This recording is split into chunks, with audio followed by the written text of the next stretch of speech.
दोस्तों, क्या हो अगर आप एक खूबसूरत सफर पर जाएं, लेकिन वह सफर आपको सीधा मौत के जाल में ले जाए। आज हम बात करने वाले हैं 2003 में रिलीज हुई मूवी रॉन्ग टर्न की। एक ऐसी कहानी जहां मासूम लोग एक भयानक गलती कर बैठते हैं और खुद को खूंखार शिकारियों के सामने पाते हैं। ये फिल्म आपको हर पल चौंकाएगी और सोचने पर मजबूर कर देगी कि अगर आप उनकी जगह होते तो क्या करते। चलिए जानते हैं कि क्या उनके पास कोई बचने का रास्ता था या ये सच में उनकी रॉन्ग टर्न थी। फिल्म की शुरुआत होती है दो क्लाइंबर्स से जो वेस्ट वर्जीनिया के जंगलों पर चढ़ाई कर रहे थे। जब लड़का अपनी चढ़ाई पूरी करता है तो लड़की उसे ऊपर खींचने के लिए कहती है, पर सामने से लड़के की आवाज आना बंद हो जाती है और कुछ ही देर में कोई उस लड़के को जख्मी हालत में नीचे फेंक देता है। लड़की को एहसास होता है कि कोई उन दोनों के जान के पीछे पड़ा है। वो तुरंत अपनी जान बचाने के लिए भागती है, पर इससे पहले कि वो अपनी कार तक पहुंचती, कोई उसे बेरहमी से खींच कर ले जाता है। यह सीन साफ कर देता है कि ये जंगल उतने शांत और खूबसूरत नहीं हैं जितने दिखते हैं। अब कहानी के मेन कैरेक्टर क्रिस फ्लिन की एंट्री होती है। क्रिस एक मेडिकल स्टूडेंट है और एक इंटरव्यू के लिए कहीं जा रहा होता है, लेकिन हाईवे पर ट्रैफिक जाम देखकर वो शॉर्टकट लेने का फैसला करता है। आगे चलकर वो एक गैस स्टेशन पे टेलीफोन से कॉल करने की कोशिश करता है, क्योंकि उसके फोन पर नेटवर्क बिल्कुल नहीं था। पर वो फोन बंद होता है तो वो वहाँ पर एक बूढ़े आदमी से आगे जाने का रास्ता पूछता है, पर उसे कुछ पता नहीं होता। इसलिए क्रिस वहाँ पे लगे नक्शे में एक रास्ता देखता है जिसके बारे में वो इस बूढ़े आदमी से भी पूछता है। वो उसे बताता है वो जंगल के अंदर से होता हुआ कच्चा रास्ता है। ये सुनकर क्रिस उसे थैंक यू बोलकर वहाँ से चला जाता है। उस रास्ते पे आगे चलकर उसे दो रास्ते दिखाई देते हैं। वो कुछ सोचता है और फिर लेफ्ट की तरफ मुड़ जाता है, जो आगे चलकर उसकी जिंदगी की सबसे बड़ी भूल बन जाती है। वो गहरे जंगलों के रास्तों में घुस जाता है। ड्राइव करते हुए रास्ते के साइड पर पड़े एक हिरण की लाश को देखकर उसका ध्यान भटक जाता है, जिसकी वजह से वो एक गाड़ी से टकरा जाता है जो गाड़ी रोड के बीच खड़ी थी।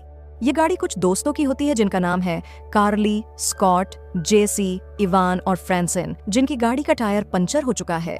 जब क्रिस उनसे पूछता है कि उनकी गाड़ी का टायर पंचर कैसे हुआ, तो बताते हैं कि वहाँ किसी ने नुकीली तार बिछा रखी थी। अब क्रिस भी उनके साथ फंस जाता है क्योंकि उसकी गाड़ी भी खराब हो चुकी थी। उन सब में से दो दोस्तों को वहीं गाड़ी के पास छोड़कर वे सभी मदद की तलाश में जंगल में जाते हैं, लेकिन उन्हें अंदाजा नहीं होता कि इस जंगल में उनके लिए क्या खतरा छिपा हुआ है।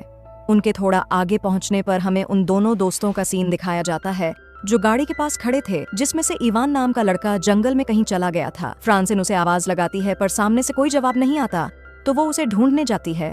वो जब थोड़ा आगे जाकर देखती है तो उसे इवान का कटा हुआ कान दिखाई देता है, जिसे देखकर वो बुरी तरह डर जाती है और अचानक से कोई कांटों वाली तार से उसका गला पकड़ लेता है और उसे गहरे जंगलों में घसीटता हुआ ले जाता है। सीन यहाँ पर कट होता है और हमें दिखाया जाता है कि चलते चलते वे चारों एक सुनसान केबिन तक पहुँचते हैं। केबिन के अंदर घुसने पर उन्हें अजीब चीजें दिखाई देती हैं, जैसे खून से सने कपड़े, हड्डियां और डरावने औजार। एक लड़की जब वहाँ वॉशरूम यूज करती है तो उसे वहाँ एक लाश दिखाई देती है। तभी उन्हें एहसास होता है कि ये किसी साधारण इंसान की केबिन का मामला नहीं है। वो वहाँ से तुरंत भागने लगते हैं। वो वहाँ से भाग पाते उससे पहले ही वहाँ कुछ गाड़ियों की आवाजें आती हैं। वे सभी छिप जाते हैं और देखते हैं कि कुछ भयानक दिखने वाले म्यूटेंट अंदर आते हैं। इन म्यूटेंट का नाम 3 फिंगर्स 1 आई और सॉटूथ है। ये इंसान नहीं बल्कि आदमखोर हैं जो जंगल में फंसे लोगों का शिकार करते हैं और उसी को खाते हैं। वो अपने साथ उनकी दोस्त फ्रांसिन की लाश भी लेकर आए थे, जिसे देखकर उन्हें पता चलता है कि बाकी दो दोस्तों को भी इन्होंने मार दिया है। थोड़ी देर बाद वो तीनों सो जाते हैं। अब शुरू होती है उनकी जान बचाने की कोशिश। वो सब धीरे से बाहर आते हैं। तभी बाहर जाते वक्त अचानक से एक लड़की के किसी चीज से टकराने की वजह से थोड़ी आवाज होती है, जिससे म्यूटेंट जाग जाते हैं और उन्हें देखते ही उन पर हमला करते हैं। वे किसी तरह उनके हमले से बचकर भागने में कामयाब होते हैं, लेकिन उनकी मुश्किलें यहीं खत्म नहीं होती।